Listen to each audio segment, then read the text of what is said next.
we headed into the Loire Valley and saw Fabio Jakobsen beat Wout van Aert in a sprint there. Today, it's Christophe Laporte who's in the yellow jersey once again, and we're glad to have your company for Stage 3 of 2022 Paris-Niza. As always, I am joined in this live commentary with Scott Nielsen tuning in from Paris today, not from the finishing line in Orléans. Scott, what is happening in the stage with 48.6k to go?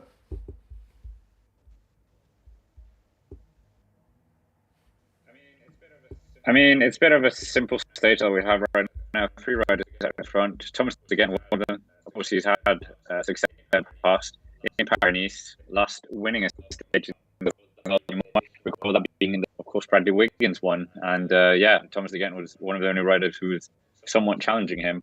But anyways, it's a very different Thomas that, again, we have now, of course. But the break up the road, they've got right now 2 minutes and 25 seconds, so that's coming down. You got Owen Dual there in his new colours of EF Education Easy Post, and also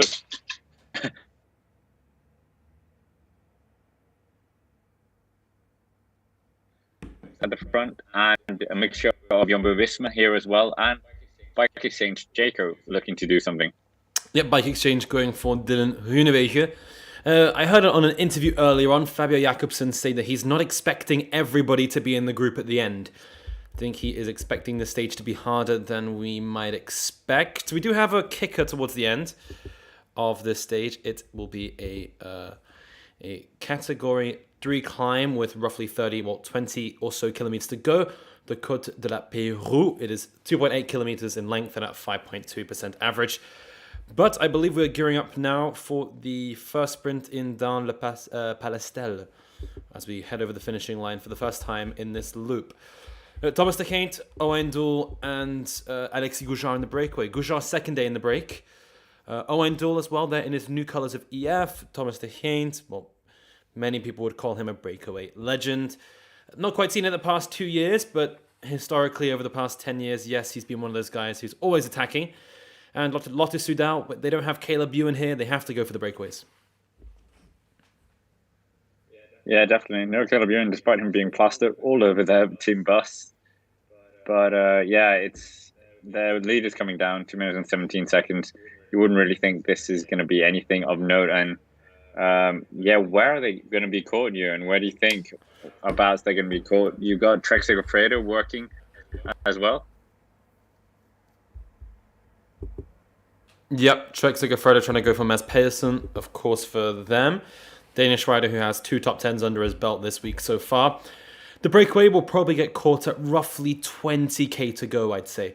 I've noticed Dylan Groenewegen very, very close towards the front now, which is interesting to see. No green jersey points or bonus seconds on offer at the sprint. It'll be given to the breakaway. But you can also see Arkea Samsic as well moving towards the front. You can see Bineam Girmay as well for the Intermarché Wanty Gobert team. He is just popping his head towards the front. Brian Kokar as well for Cofidis, the team with the white and red.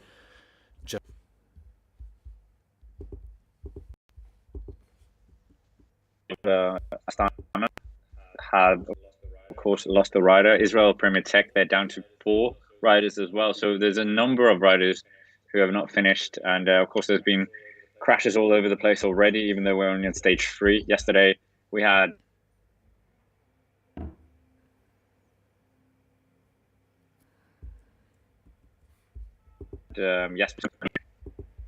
we go do, of course. Ewan was well, there was so much damage yesterday in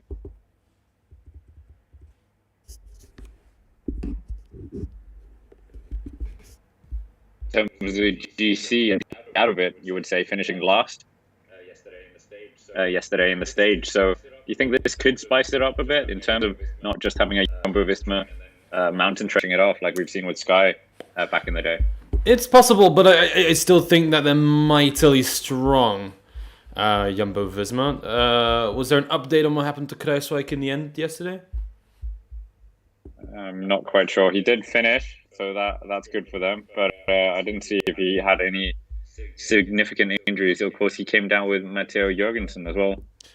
Yep, Matteo Jorgensen very frustrated with his placement at the end, losing about a minute and a half Yeah, 1 minute and 29 seconds. Disappointment for Matteo Jorgensen there. Also, Nielsen Paulus, Guillaume Martin, Maxi Schachmann, Bauke Mollema, all losing 1 minute and 30 seconds. Similarly, Brandon McNulty caught out, as was your buddy Joao Almeida. Shame. Wait till afterwards, after the stage, because of course they can't come outside. But anyways, 43.6 kilometers left. 2 minutes, just under 2 minutes now. So it's come down, just us being on the street. So you can see that they kind of know that their day is going to be over soon. But we're coming to the intermediate sprint. They've got 75 meters left. It looks like they're going to allow the points here.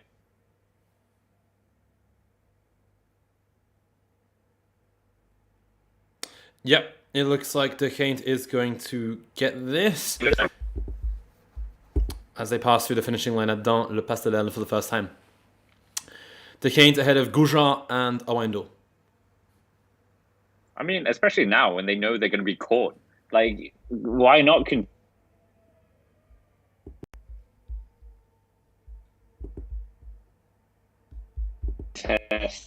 Or like it will mean nothing to them in the grand scheme of things, but also just to give the spectators a bit to watch at these intermediate sprints. But nevertheless, didn't really happen. But Bahrain Victorious are near the front as well. Are they trying to get Jack Haig in a favourable position, keep him out of any crashes, or potentially, who knows, after that very unspectacular climb on stage one, maybe Bahrain Victorious are looking to do something sneaky. Yeah, Bahrain trying to salvage something out of this race. They've lost Sonny Colbrelli, but they're going to go for Jack Haig in the GC, who was safe yesterday. So he is in contention still elsewhere. Fred Wright maybe for them? Today, that's certainly a possibility. Yeah, Bahrain, we of course have been very, very impressed by them in the last year or so. And that the team that they brought here, of course, Sonny Colbrelli, he wasn't up there yesterday. Jack Haig, Gino Madère, Domen Novak, Wout Poels, who's fresh off taking a GC win, and Luis Leon Sanchez and Fred Wright. So it's a solid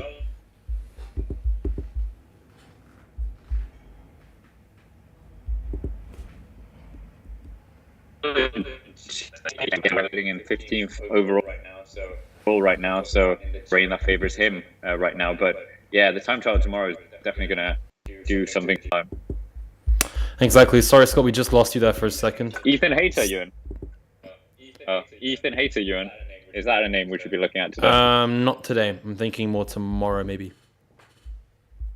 In the time trial, really? Ethan Hayter, yes, British champion, second at Peloton at the Tour de la Provence.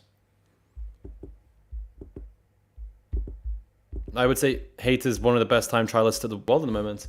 He's got a very, very good record elsewhere this season. Yeah, he hasn't been climbing as well as he was last year, but he's still getting time trial results, which proves his strength right now.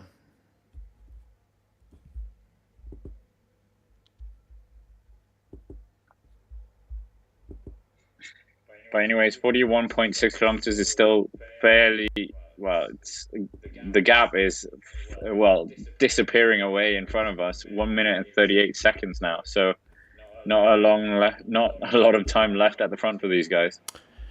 Yep, not much time left for the trio up front. Thomas De Geint, Owendo, and Alexis Goujon. Goujon from Rouen, right in the north of France. Not far from where not far from the Somme Bay there. Also, Owendo from Wales. He actually has a Welsh language documentary available online. I recommend you guys to watch it. It's been subtitled as well into English. So it's a very, very good insight into his career. And also Thomas De Geint, who finished third at the Giro d'Italia back in 2012. I think we always forget about that victory, or about that result, but it's certainly one of the greatest achievements in his palmares. Very true. And I just realized Max Walscheid is riding for Cofidis. That completely slipped my mind. Yes. Max Walscheid then moved to Cofidis. He moved to Cofidis in the off season. It's alongside them. Who do you have? Brian Cocard, Simon Geschke. It's not the strongest Cofidis squad here. They are going to go for Guillaume Martin, but he did lose 1 minute and 30 seconds yesterday. Disappointment for UAE, as we mentioned, but today they have Juan Sebastian Molano to go for the sprint, maybe Matteo Trentin, although he came down in a nasty crash yesterday. If you go onto UAE's Twitter page, you'll see that he suffered quite a big head injury, and the helmet is majorly dented. So there we go. God bless the helmets for existing. But anyways, at the front, as we come under the 40 kilometers to go, we can see that the riders are really starting to fight now at the front. We've got Luke Rowe really imposing his dominance at the front. AG take control. Of course, these are very crucial moments, making sure that your GC guy at the front not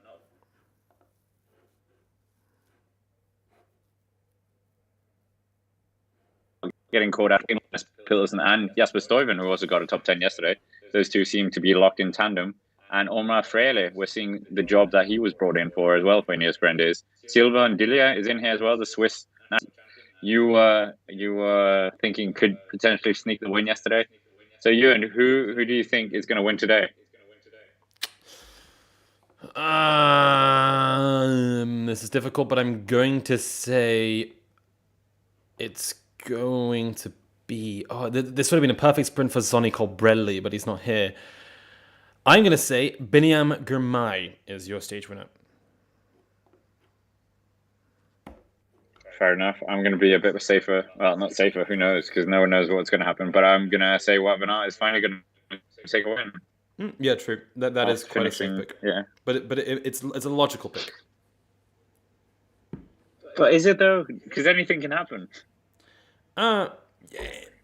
Anything can happen. But I don't know. We'll find out. Maybe even Laporte could win today. True. But they have already given Laporte in contention. But yeah, 1 minute and 41 seconds. They've managed to increase it a bit. So that small surge by the Peloton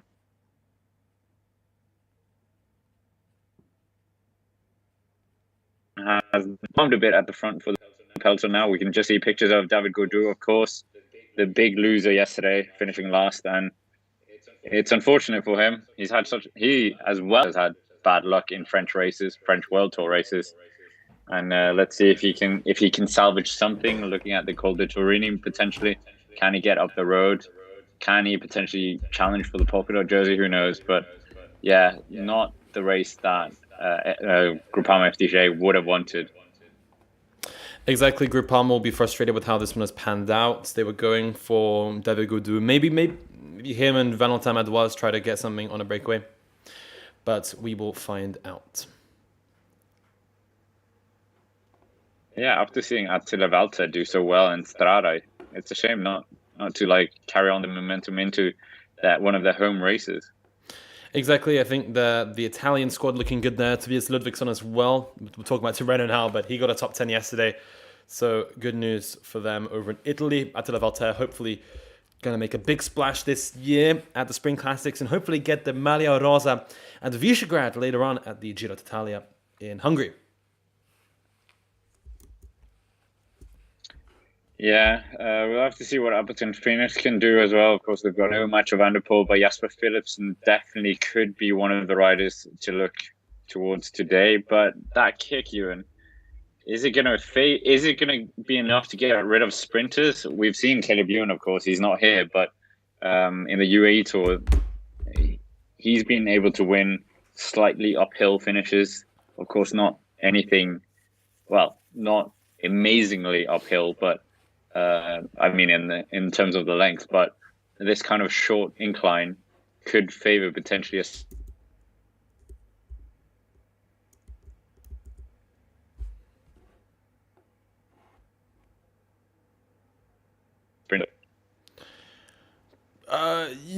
This could have favored a Caleb Ewan, but he is over in Italy this week. Maybe should I throw a blast from the past in the mix? Philippe Gilbert, maybe. You never know.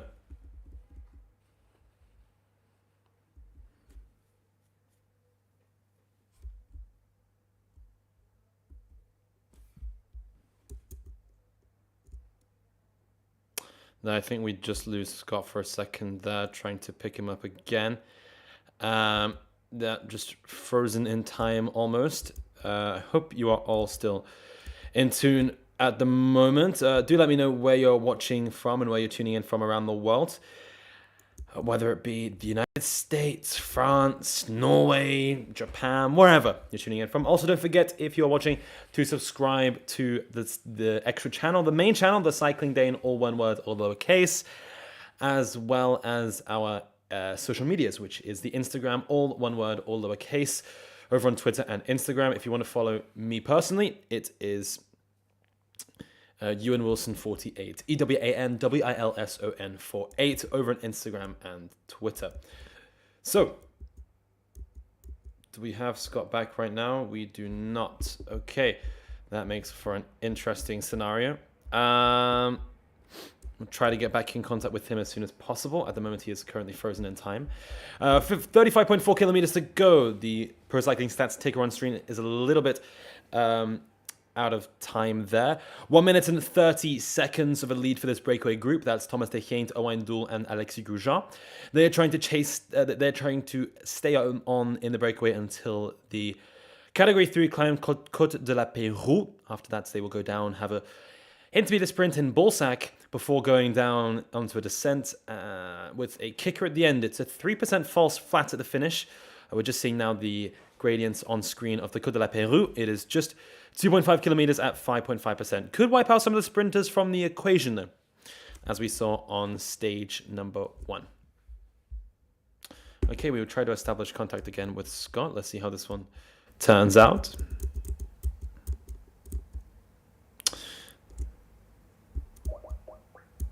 Okay, we'll see how this goes as we await establishing contact with him. We keep up the pace here. It is Team DSM at the front, so DSM leading things. The men in the black and the blue behind them. It is riders from Ineos Grenadiers, Luke Rowe principally at the forefront here. They're trying to protect Adam Yates, who's their leader for GC. Also, Danny Martinez, who had a good stage the other day. One of the few GC riders to not lose time. There we go. I think we are establishing contact right now.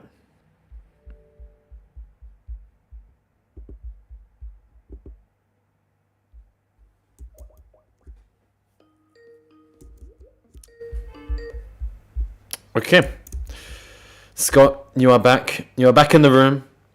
There we go. Minor technical difficulty there, having to wing it there for a second, but we are back and running.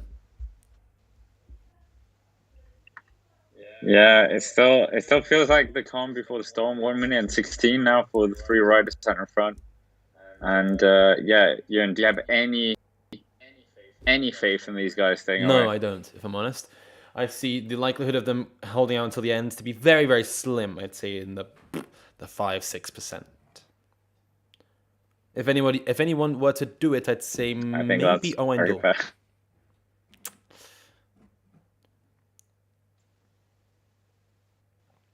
Do you think we could see potentially Vlasov make a move here, or any of the GC riders to try and claw some of that time back they lost on stage 2, stage 1?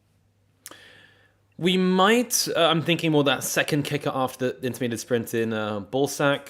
I can't say it the normal way. I have to say it like that. We have a little bit of a ramp there, about 6% for 500 meters, 1 kilometer. That could be quite influential. Someone might try to spring out there. Could be an Adam Yates kind of place to attack.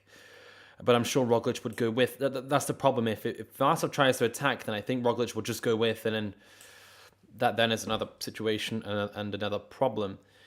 But we wait until then. In the finale, Scott, do you think this will suit Mads Pedersen? We saw Trek Segafredo working a lot earlier on. They're probably not going to go for Bauke Mollema today. Looks like a Mads kind of day. Yeah. Some people call Mads Pedersen a pure sprinter, which he definitely isn't. He's won stages of the Tour of Norway in the past. He's won the Tour of Denmark. He's been up there, and yeah, you might laugh, but he's won the Queen stage as well of the Tour of Denmark, which is not exactly flat. You've got a 300 meter climb, I think 16%, and Kielsvej, and it goes up to 22%. So he definitely has a kick on him, and I think Mats Peterson could potentially be put in that bracket. Not quite a sprinter, not quite a puncher, but somewhere in between there. And it could favor him. He could even do something in the time trial tomorrow as well. Yeah, maybe something in the time trial. We'll find out. He's more of a prologue kind of guy. But elsewhere, well, they do have the other riders to support, looking towards Jesper Stuyve, Alex Kirsch, maybe Marcus Højgaard. Couldn't this be a day for him, the Norwegian? At the back, so one actually thinking could do something here. Can you hear me now? Apologies, I was. So, anyways, Ethan Hayter. Can you hear me now? Yes, anyways, yes. Of Danes, I think Søren Kragh Andersen is attacking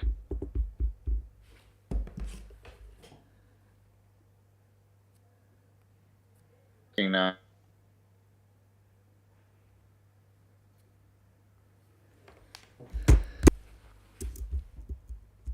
So potentially be in threat of getting relegated at the end of the year if they don't do more. Exactly, there's always the risk. I think DSM no really victories need this year. Up their act. They haven't got a top 3 this year so far, so they really need to do something special. Would it be, Søren Kragh Andersen, maybe even this finish would have suited John Degenkolb a couple of years back. Who knows what he could bring now? Yeah, we'll have to see if DSM actually do something, because I think they're only big. Well, no, Søren Kragh Andersen could be up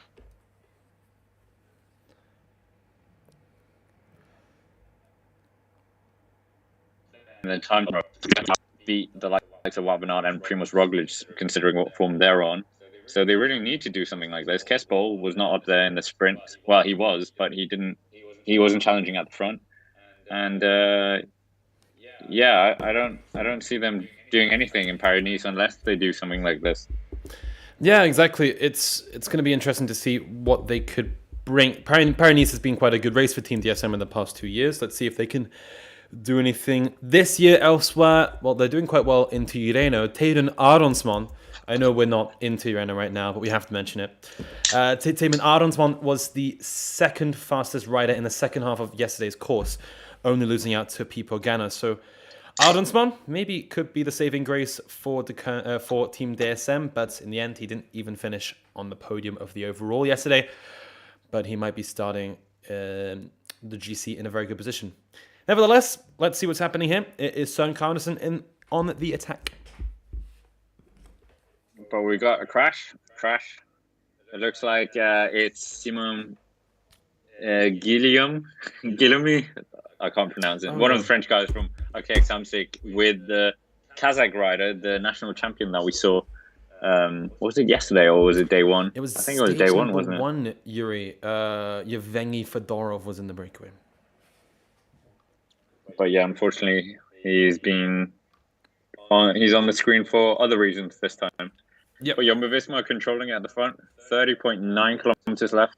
40 seconds between Søren Kragh Andersen and the front 3 riders, and 1 minute from the Jumbo.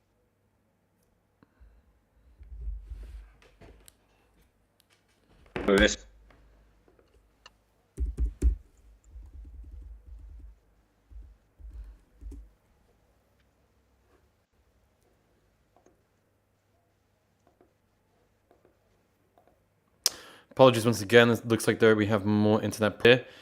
The internet problem's not looking so great. Yeah, there we go. Jumping back in.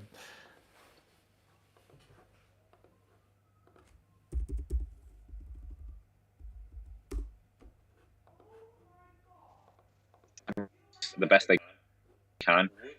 Would they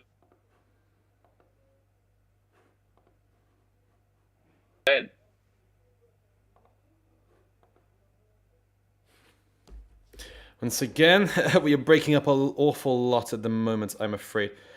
It is certainly not the day for the internet here in France. Mountains, he was delivering bread during lockdown, if I recall. He was up in the breakaway a couple of times at last year's Giro d'Italia. Now he is just doing his own thing, and he is sadly on the ground after moving to okay Samsic.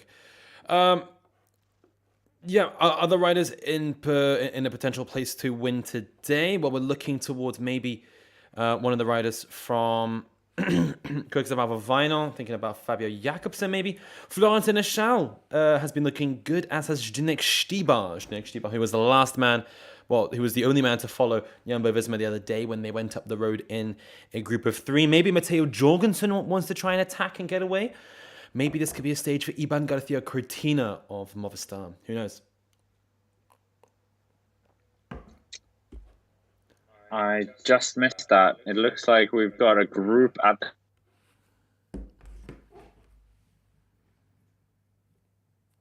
the back. Oscar Hater, phenomenal rider last.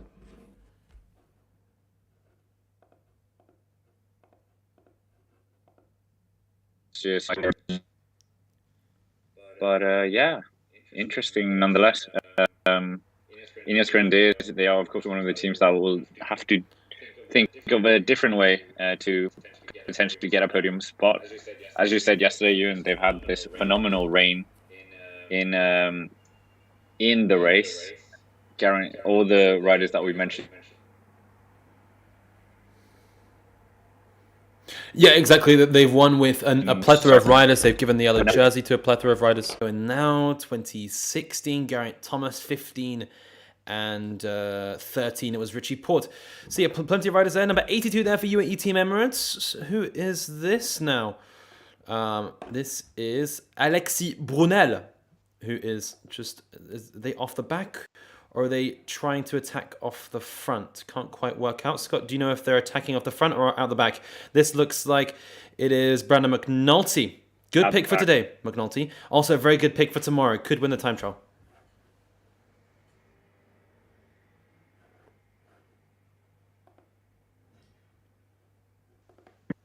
I think they're going out the back. Well, maybe McNulty was not the pick we were hoping for. The graphic is saying that this is the yellow jersey group, but I'm starting to doubt that. Also in the group, number 182 for Intermarché, and number 64. Number 64, that is... oh, yeah, they have been dropped. Sam Bennett's also been dropped. Yep, we're just getting news there from Pro Cycling Stats. They have been dropped from the Peloton group. Sad news for them, including the polka dot jersey of Matt Holmes. But maybe Brandon McNulty saves himself for tomorrow with the time trial there. He's a former world time trial champion in his age category.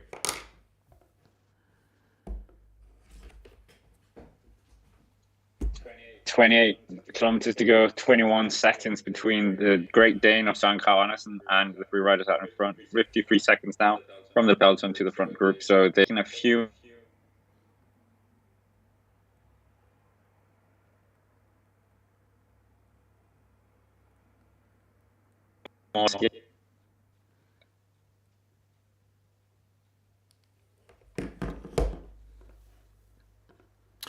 Yep, 22 kilometers to go. I'm reading on my screen right now. It's awfully hard right now with these connection distances. 27 kilometers to go, 23 seconds of a gap between the front and Søren Kragh Andersen, the yellow jersey group, just getting closer and closer at 45 seconds to the front group. We can see Wout van Aert trying to latch onto Primož Roglič and Christophe Laporte's wheel. Also see Team DSM, Francis Desjeux as well, moving towards the front. And Cofidis, they have Guillaume Martin, who you can see in your picture. But they're working for Brian Coquart. Søren Kragh Andersen accepts defeat, just ties up the shoes now. Well, that was a bit of a futile attack, wasn't it?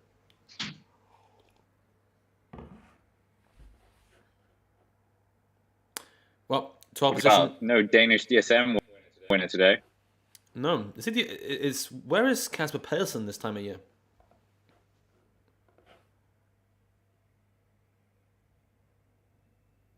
He is not in Paris-Niza. I can give you that now. Andreas Lerknesund is in Paris-Niza, though, the Norwegian. I was listening to an interview with one of the writers for one of the Norwegian papers. I can't remember the name right now. Or one of the Norwegian cycling websites. And he was saying that Andreas Lerknesund is actually the most promising hope in terms of his statistics and where his training methods, he actually could produce the best results out of this new crop of Norwegian riders, which is a fantastic prospect. But we haven't seen much from Liegnesund over the past couple of years. We're still waiting on that big result from the Norwegian. Certainly bringing in the new age of Scandinavian cycling. In Sweden, we are waiting on you to do the same. Nevertheless, it's Owain Doull, Thomas de Gendt, and Alexis Goujard out front. Owain Doull, the Welsh rider for EF Easy Post. Alexis Goujard, the Norman rider for the men in glass for that Breton team. And we also have Thomas de Gendt of Lotto Soudal. They've been having a good week so far. Arnaud de Lee, one of the best Wallonian cyclists at the moment, won the Grote Prijs Jean Montserrat the other day. Really good performance there from him. They're very, very young as well. I believe he's 21, 22 years of age from Belgium. Good friends with Philippe Gilbert as well, probably the elder statesman of Wallonian cycling. But yeah, just picking up with the Norwegian thing. Tobias Foss, like, that is the biggest talent in Norway. He's already proven himself, winning the Tour 11 here and finishing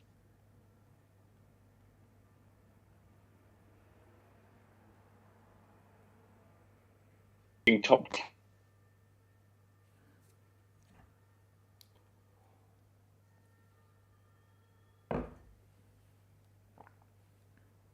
Italian, only his why have we lost me? 25.6 kilometers to go, 17 seconds for the three riders out in front. And yeah, interesting scenes here in Paris-Niza. Well, not really, let's be honest. It's where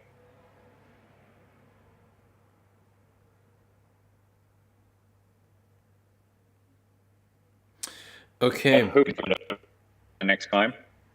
2.8 kilometers, 5.2%.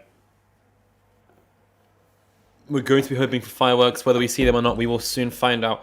Apologies once again for the breakup in communication today. It's not been our day in terms of internet connection, but we are glad that all of you are here right now to watch stage number 3 of Paris-Niza. As we've been heading south, we left VIERZON this morning, going towards DUN-LE-PALESTEL. That is where we finished today. And there's a attack from a rider from Groupama Française des Jeux, apparently. I cannot see the stream right now, so can't do inform us on who it is.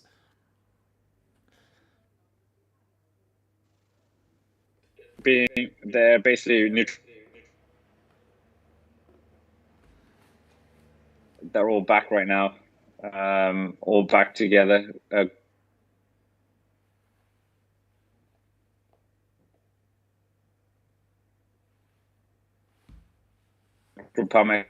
So could we see something? It's not the Tour de France where they haven't won. Exactly, Cote is working for Bayern Cote today. Do you think he could be a good rider for this? Because I think that is actually quite a good challenge. Yeah, this could be a Brian Coquard kind of day. You never know with him. Off the front, Valentin Madoise, or is this out the back? This is out the back, Valentin Madoise. Sorry, with awful pictures here. But this is Quentin Paché out the front for Groupama Française des Jeux. Quentin Paché for Groupama, riding alongside one of the riders from B&B Hotels. I was going to call them Airbnb. They're certainly not called that. You can just see now the bumblebees behind Jumbo-Visma buzzing away at the front of the peloton. But Quentin Paché trying to finish at the top of this climb in first place. The rider from Le Bourne over towards Bordeaux. We're going to see number 22 drop, Roman Dennis. He's been looking pretty foul this week, not going to lie. Not good form at all from him. He's been dropped on 2 of the relatively flattish stages with hills towards the end. But Quentin Paché now fighting to stick on the wheel of this rider from B&B Hotels. Is this still Gouchard or is it someone else? Apologies for cutting out as well. Ricky just informing there, but 1.4 kilometers left now. Fabio Jakobsen, one of the riders we were talking about, could shock maybe today. That's not going to happen. The green jersey rider is out the back, so he won't be contesting today. Of course, taking a stage win yesterday. Second time that Quickstep, or the entity of Quickstep, won in Orléans, happened in 2012 as well with Tom Boonen. But anyways, one of your favorite riders is making a move for it. Gignes the Luxembourg rider. So Groupama FDJ are really throwing everything at this right now. Yeah, Groupama throwing someone up the road. This is Kevin Genietz going to try and help contender up front. Is it going to work? Well, we'll have to find out. There, Kevin Genietz just ploughing on, the Luxembourgish champion. This could be a great victory if he gets it. A rider from Total Energies as well, trying to go off the front. I wonder who that could possibly be. Is it Pierre Latour? He is often the kind of guy to attack in the final couple of kilometers to gain time. I believe actually Quentin Paché has been caught, so Kevin Genietz now on his own up in front with a rider from Direct Energies trying to work out who that is, as Dylan Groenewegen has been dropped. Groenewegen out the back from the peloton. Dylan Groenewegen out the back with a rider from Bike Exchange in front of him. Groenewegen has not even had the chance to sprint in this race so far. He's running out of chances right now.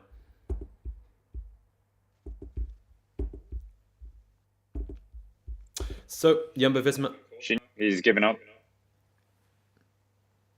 unfortunately. Well, that is a shame.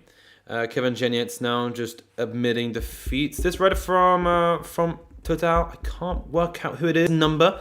They're quite hard to identify, these Total riders. This is Mathieu Bourgodeau, who had a brilliant beginning of the year at Étoile de Bessèges, finishing in top 10 multiple occasions there. Even beating Maz Payson on a couple of stages. So Mathieu Bourgodeau trying to do something special today.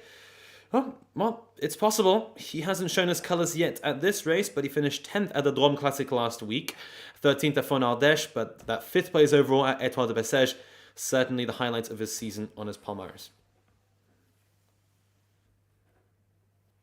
Yeah. It will be an interesting finish, we think. Omar Freire is struggling as well. He did his work at the front. We've got these two teams. And Yevgeny Fedorov, as we just see Bourgodeau still up in front with 100 meters to go until the summit of this climb.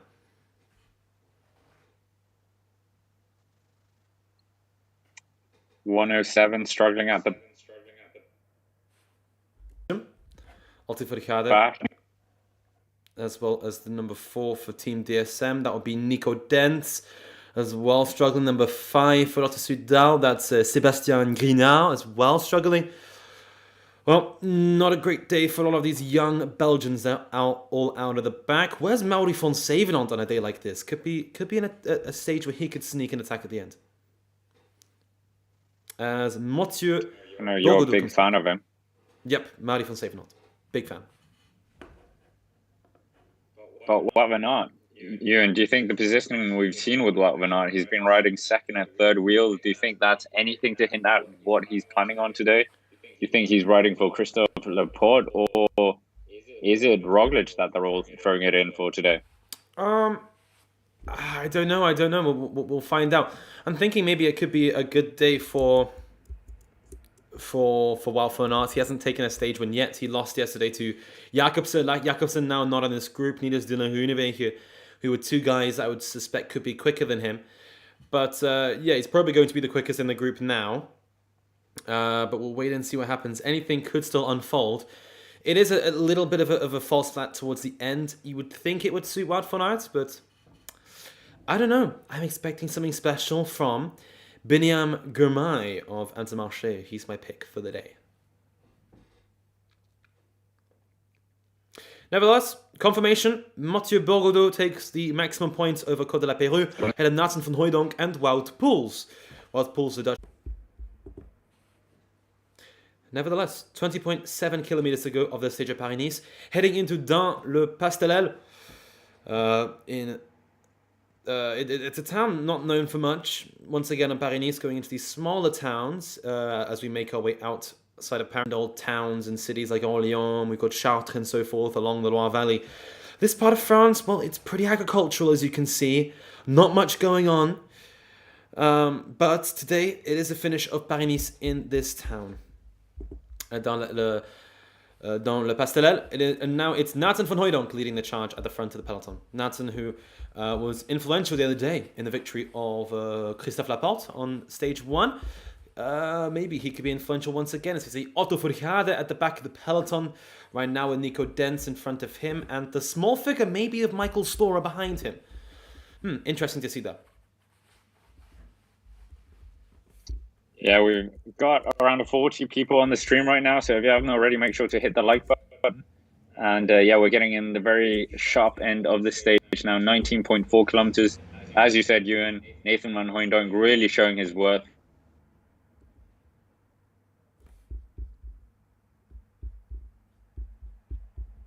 As the first stone in that brutal attack on stage 1. But nevertheless, Total Energies are trying to do something, and yep, this is Mauri van Zevenant here, and Roglic, I think, is that Roglic reacting to it?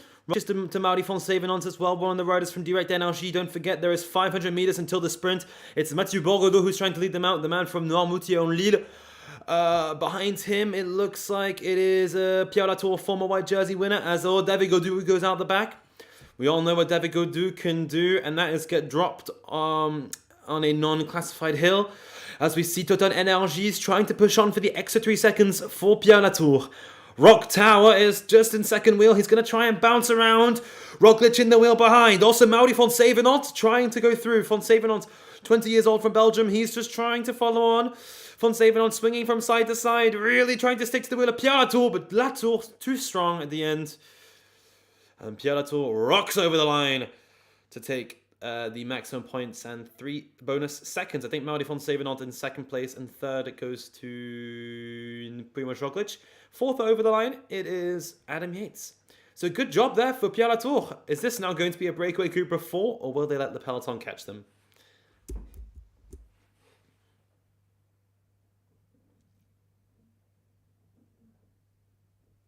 Yep, so there we go. Confirmation that it was... just a small correction. Roglic was second in that. Yeah, exactly. That corrections corner. Roglic second, so he takes 2 points. Mauri van Zevenant in third place. You can just see Fred Wright towards the front. I'm hoping for good things from Fred Wright, the British rider from the south of England. He rode the Tour de France last year, trying to get what I think would be Eritrea's first ever stage win in Paris-Niza. I believe first stage win for a non-white African, potentially on the cards, if he does the job.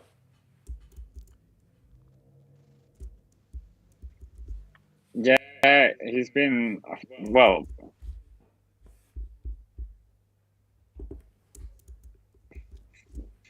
breath of fresh air, but right now we have this very unusual situation that basically indicates that they're not going to be working for Christophe Laporte today. They are going to be working for either Wout van Aert or Primož Roglic, but judging by that intermediate sprint, Roglic is their long-term plan. And unfortunately, any Wout van Aert fans, he's not going to be taking Paris-Niza. But yeah, shame to see, really. I hate it when the leaders' jersey are used as domestiques. Exactly. But today it is Christophe Laporte who does it. They're not going to respect the jersey. UAE would never. They would work for Laporte until the very end, as we all know from last year's Tour of the Basque Country. Groupama Français des Jeux. That would be the lovely rider Michael Storer out towards the back. He has a claim to Scotland. He lived there for 2 years. So there you go. That is Michael Storer's claim to being Scottish. And your Scottish fact of the stage. There we go. Well, everyone's favourite Colombian-Scottish sprinter isn't here at the moment, so we can't mention him. Anyways, left turn coming up as Ricky. I think Ricky mentioned it. All taking it very, very safely. No one wants to make mistakes here. There's no group up the road, so there's no point risking anything right now. So yeah, 15.2 kilometers to go. We're getting into the sharp end of the stage here, well and truly. But we've still got Laporte at the front, and the Bahrain Victorious riders are surrounding the front as well, with Trek Segafredo as well. Exactly. Things changing very, very quickly. And good to know we are back in line, and it's all clear, wavy gravy, with 15 kilometers to go. Yep, it's not Nathan van Hooijdonk, rather Christophe Laporte towards the front of this race, trying to control things for Wout. Do you think maybe that if Roglic were in a better position than Wout in the sprint, they let Roglic try to sprint for this one? Because this could be a Roglic kind of victory. We saw last year at Bio that Roglic was riding very, very well. He won that uphill sprint there, even beating his now teammate Christophe Laporte in that finish. Do you think this could be a Roglic kind of day to win?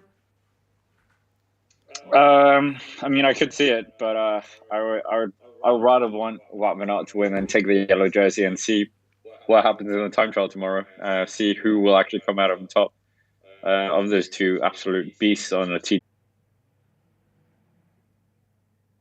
Might have a bit. Yeah. Jumbo probably having to sort out that inter-team politics tomorrow. But for today, well, that is the question. Will it be Roglic or will it be Van Aert? I would assume Wout van Aert today.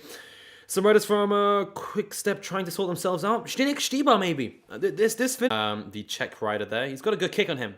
The former Czech champion. Zdeněk Štýbar, maybe it could be his day. Also, Astana moving towards the front. Who do they have for this kind of finish, Scott? Fabio Fellini, maybe? Yeah, I was just thinking David de la Cruz. I'd say Fellini maybe more. Yeah, Fabio Fellini, I think, is a better choice there. Also, Maxi 12.9 kilometers coming towards the front. It'd be nice because Bora have lost Sam Bennett, we believe. But so if Maximilian Schachmann just goes out on his own, that could be good. We don't know if Danny van Poppel is still here. Danny van Poppel could be a very good pick for today. A good sprinter, pretty gnarly, could do the uphills. So maybe Danny van Poppel could have his day for Bora Hansgrohe. But we still see Jumbo-Visma doing a lot of the work, which we are used to over the past 2 years. Scott, are they doing too much work this week? We await our answer. Oh, did you lose me again? There we go. Go for it. Are Jumbo-Visma doing too much work? No, I think they're using it as training in between the training camps in Mallorca. So it's only a week-long race. It's not a 3-week race. So I think they're doing fine. I think they're just using this as a test for how strong they are to control the peloton. And I think they're doing perfect. There you go. You hear it first from Mr. Nielsen himself. Jumbo-Visma, you are doing perfect. Well, at the moment, as you said, Citroën come towards the front. Once again, looking a bit lost. Don't really know who they're working for. Movistar here for Iban Garcia Cortina or maybe Matteo Jorgensen. I was thinking to see Germay hanging onto the wheel of the Movistar train. Antomarche have been looking good all year. Christoph not at this race. Christoph over in Italy, we believe. As says Citroën. Scott, I'm not sure who they brought for this kind of finish. Maybe Stan de Wolf, the man wearing the white jersey. Were you talking about AG2R? Yes. Yeah, well, we've seen Oliver Narsen's been up there lately, so... True. Just keep Ben O'Connor out of it. Oliver Narsen yesterday was top 10. 4th in Omloop Het Nieuwsblad. Maybe? Yeah, maybe Oliver Narsen. I'm thinking, I'm quite hopeful about Stan de Wolf of Belgium. I'm hoping he could do something special today for Citroën. So, on the left, it is Movistar. On the right, Jumbo-Visma. At the back of the peloton, it's Michael Storer, the Australian climber from Perth, who took 2 stage wins last year at the Vuelta a España. He'll be starting the Tour de France later this year. I had a brief exchange with him at Tour de la Provence. Really nice guy. And I'm hoping he can get some success this year. Antomarche as well towards the front. They're working for Girmay. You can see EF Education as well towards the front. They're maybe trying to keep Stefan Bissegger out of danger. He tried to get a lap yesterday. Could today's finale suit a last-minute flyer? I'm not quite so sure. It's going to be... It's an uphill at the end, a little bit of a kicker, 4%. So it could pass off on his wheel, but Niels Pollitt out towards the back of the peloton. With 10 kilometers to go, we're in the final 10k of the stage. Not be willing, absolutely the team of the Tour so far. The Paris-Niza stage race, not the Tour de France, of course. But yeah, Movistar, Ivan Garcia Cortina. Ivan Cortina Garcia, whatever. The correct way. Anyways, that's a rider you bigged up. He kind of emerged after winning a stage was it 2020 in Paris-Niza? Yeah, he was super consistent before that for Bahrain. And he got a victory at Paris-Niza. That was the big win that launched him onto the scene. And I think he was a really, really good sprinter, Bahrain. But I think he's wasted a lot of his energy and time here at Movistar. He went to the Tour de France last year, only got a shot probably at stage victory once, and he went far too early on that stage into Carcassonne at the Tour de France. But we'll wait and see. Maybe like this finale would suit Iban Garcia Cortina. It's quite a him finish with the difficult uphill. He's got a good kick on him. But we change our focus to the back of the peloton. I'm seeing number 4 for Ineos Grenadiers. That's Ethan Hayter at the back. We would have thought maybe 6 months ago this would have been a good finish for Ethan Hayter, wouldn't we? But once again, tomorrow could be his day in the time trial. We lost Algarve last year, but yeah, this year not looking the same. Yep, not looking quite like he's firing on all 4 cylinders. But as you can see in second wheel, that is it Clément Champuissant or is it Aurélien Paris-Peintre? I think it's Paris-Peintre in second wheel, or Champuissant, one or the other. Just running up here for Age2Z Citroën. Champuissant, who got a stage win at last year's Vuelta a España, got a good kick on him as well. Paris-Peintre as well has a good... As Nils Pollitt, the man with the bright teeth, sits off the back of the peloton.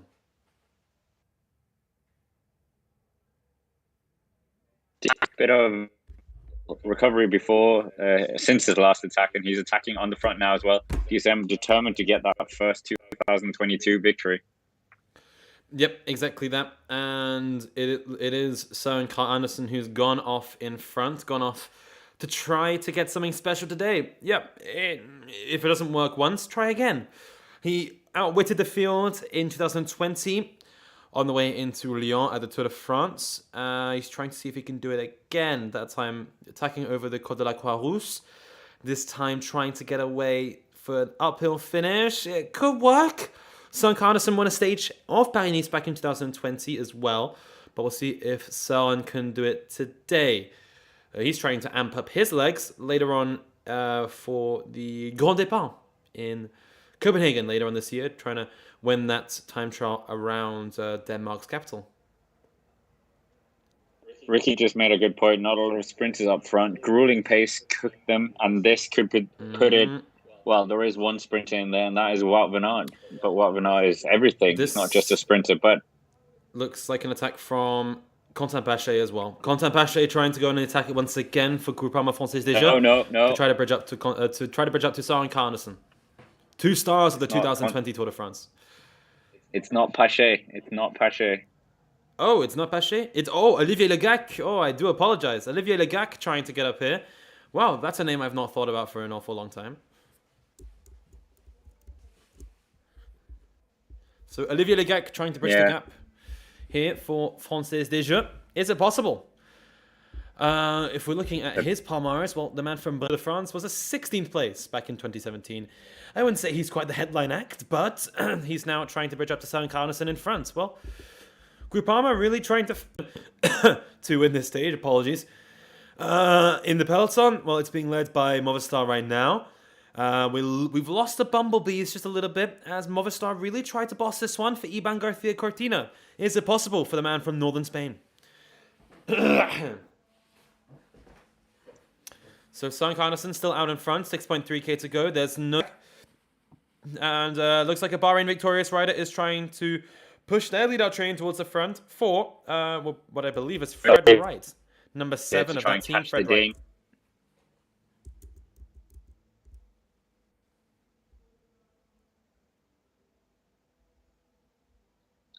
5.8 kilometers to go, and Movistar look like they've almost clawed back Søren Kragh Andersen at this stage, so it's not going to be a day for the Dane.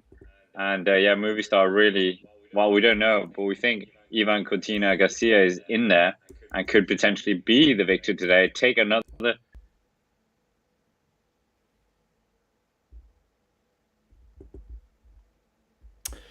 Yep, exactly that. Movistar here trying to do something special for Iban Garcia Cortina. To get his first World 2020. He has won in this race before. Wout van Aert has never won at Paris-Nice, but that could change today with a stage win in DUN-LE-PALESTEL. I believe I spelled it wrong on the graphic. Nevertheless, it looks pretty good for the riders out back. Up in front. Bahrain trying to do something for Fred Wright, the British rider. certainly possible for him. He got a top 10 on stage 1, trying to get another top 10 today. But with 4.7k, seen a big crash yet at Paris-Niza, but this could still happen. I don't want to jinx it.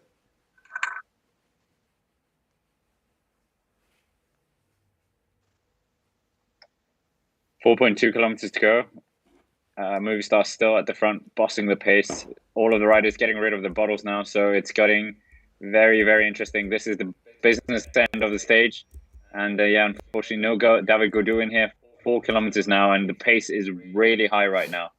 Yeah, the pace is high, 4.1 kilometers to go, and you can see it's Movistar trying to boss this one. Johan Jacobs of Switzerland towards the front. They're working for Iban Garcia Cortina out the back. Michael Storer struggling to stay on. The peloton is out like the French call, like a sausage. The peloton is being completely sausaged right now, as they're all out in one big long line towards the front. Then Movistar looking in commanding form here, trying to get a stage win for their man. But anything can still happen. They have 4 guys left. This is a perfect lead out with 3.6k to go. Trek Segafredo on the left. They have Alex Kirsch, Jasper Stuyven, and Mads Pedersen to try to win the stage. Wout van Aert as well still has 3 riders in front of him. Roglic a couple of wheels behind. Alpecin Fenix as well, trying to search out for, we believe, Jasper Philipsen if he's still up here. Gourmay as well on the right-hand side of the picture. And Cees Bol for Team DSM has 2 teammates in front of him. Some coherent sprint trains are being formed as Trek Segafredo come towards the front now with Kirsch, Jasper Stuyven, and Mads Pedersen. Movistar lose 1 rider, and it's now down to 3 to try to help Iban Garcia Cortina towards the front as DSM push on. They have Cees Bol to try to get the win, another former Paris-Niza stage winner. Can the Dutchman get DSM's first victory of the season? In fact, their first podium of the season is still up for grabs. They're fighting for World Tour points as we come ever closer to this false flat finish with 2.6k to go. Trek Segafredo, no, AG2R Citroën, sorry. In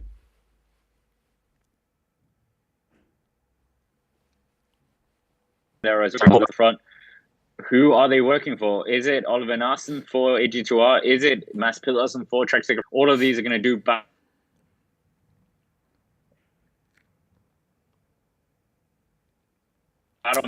So that kind of answers the question whether or not he's too injured to carry on. A few bandages on the elbow, but Wout van Aert in there with Christophe Laporte and Ewan. I take it over to you here for the finish, or hand it over to you for the finish. Well, 1.9 kilometers to go, 1.8 now. We see Cofidis just lurking at the back here. Wout van Aert and Christophe Laporte right through the center.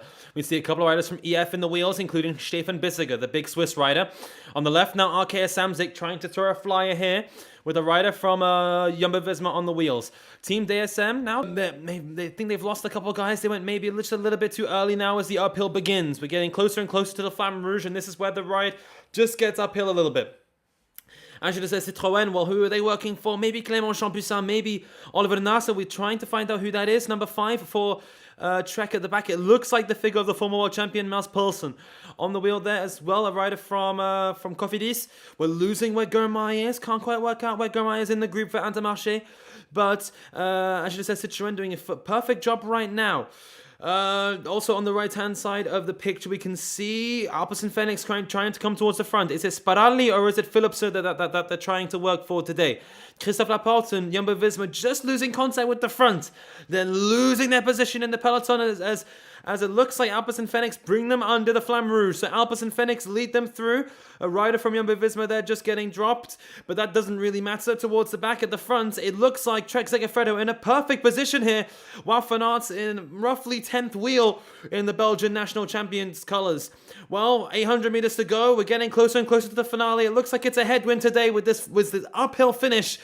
And it is, I should say, Citroën still pushing on in the front. A rider from Intermarché in the wheel with Trek Segafredo there with Jasper Stuyven and Mads Pedersen in 3rd and 4th wheel. The rider from Ajazer peels off now. Jumbo-Visma trying to come through. It's the rider from Intermarché pushing on, trying to drill this for Gourmay. Mads Pedersen in 2nd wheel right now in a fabulous place. Wout van Aert just following on. Wout van Aert in a fantastic place. There's a crash. Kevin Jenietz is down. Brings down Christophe Laporte with him. Mads Pedersen still out front. Wout van Aert trying to bridge the gap, but Mads Pedersen still in the lead right now. Can Wout van Aert overhaul him in the end? Mads Pedersen in the driving seat, and the Dane is going to take it. Mads Pedersen takes the stage. It's the Dane who gets it once again. Wout van Aert misses out on a stage win. 2nd place there from Brian Coquard from Saint-Nazaire and for Cofidis. But it's a stage win for Mads Pedersen, Denmark. Well, fabulous lead off from Trek Segafredo, I must say. It was the track riders who were the architects of that victory. Mads Pedersen looking good there, as we just see Christophe Laporte down. Not looking quite so great for Jumbo-Visma. He's just being stopped there and supported by maybe Nathan van Hooijdonk in the end. But Laporte came down. It was Genietz who crashed first. Kevin Genietz. But, well, fabulous victory for Mads Pedersen there. Yeah, we were just talking about where he was one of the favorites, but that crash in the final moments definitely, not great for Laporte, but he seemed to get up straight away after the crash. But Mads Pedersen, we said it at Trek Segafredo, they definitely wanted something out of this race. But the question is, what were AG2I wanting out of this race and Movistar today? Yeah, exactly. Movistar not there. Team DSM as well, not there in the mix. Was it a waste of energy from them? Another World Tour stage race win.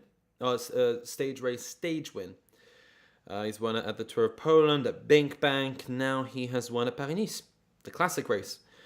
Hoping for good things later on this year at the Tour de France. Maybe on stage 2 to Newhound, who knows. But that was a fantastic win there for Trek Segafredo. Great work from Alex Kirsch and Jasper Stuyver. We know that this little trio is a fantastic leader for him. Last year we saw, I believe in 2020, he was really strong with those guys. And Mads Pedersen looking like he's on very, very good form. Maybe focusing more on the sprints than the classics this year, but we're going to find out. But this is his first win since... he won it early this year, didn't he? Mads Pedersen? Yes. I think he actually did. I think he won a Bessel, if I recall. Yeah. But anyways, one thing that was interesting was that Wout van Aert was on his wheel and couldn't come around Mads Pedersen.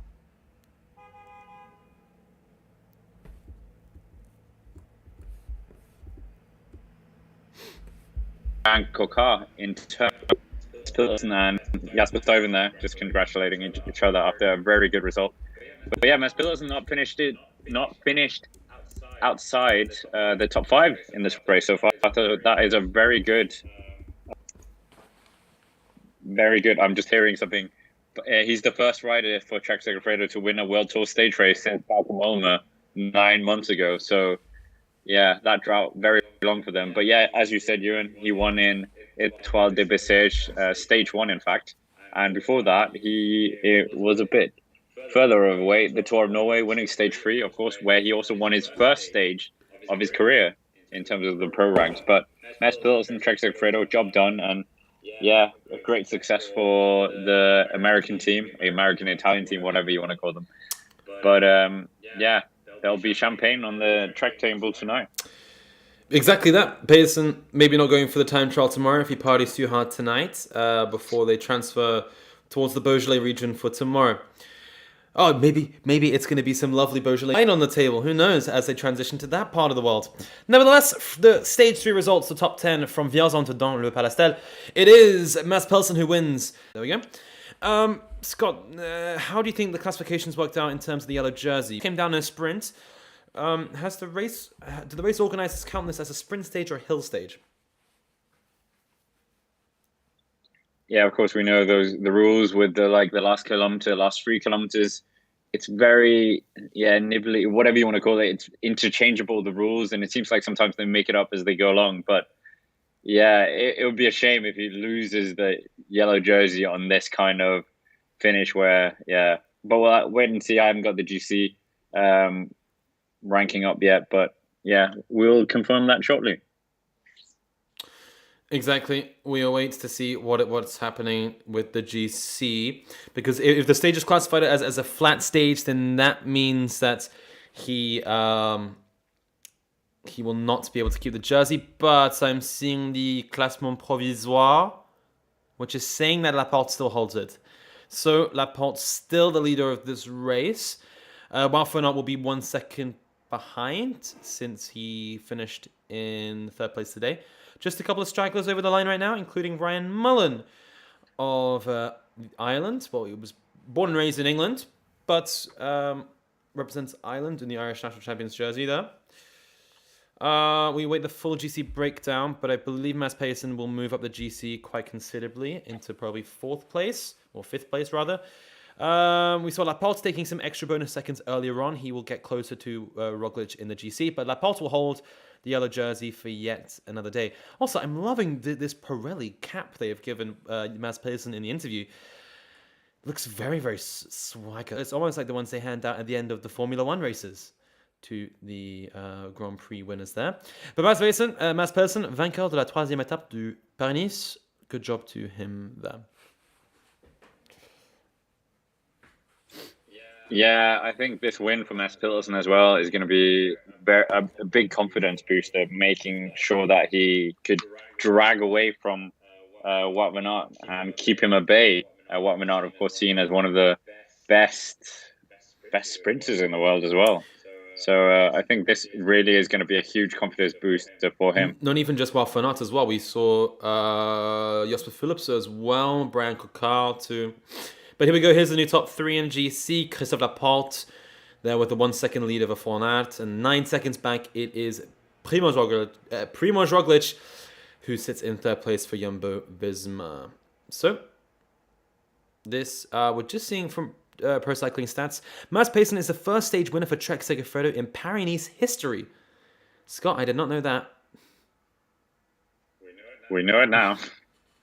For some reason, I would have expected them to win, even as Radio Shack or so forth. But apparently, it's the first time they have ever won. That is counting from when the team was, team's inception, really. This is what Leopard Trek were back in 2011 when they were founded. But we're just seeing this breakaway up the road in Tirreno Adriatico, but a Gruppo Compacto behind in the Peloton. The breakaway there with a rider from Eolo Cometa and from Drone Hopper. But from Paris-Niza, I believe that is it. That's us for today. Wout van Aert will take the green jersey as well, by the way. White jersey will still be held by Stonder Wolf, I believe. Yeah, if you haven't already, make sure to subscribe to the extra channel. We're going to go off in a bit and we're going to do the podcast. So if you want to have a quick wrap up of the stage, if you're a bit late today, then make sure to jump over to our podcast, which is on all the different podcast providers. And we'll be back again tomorrow.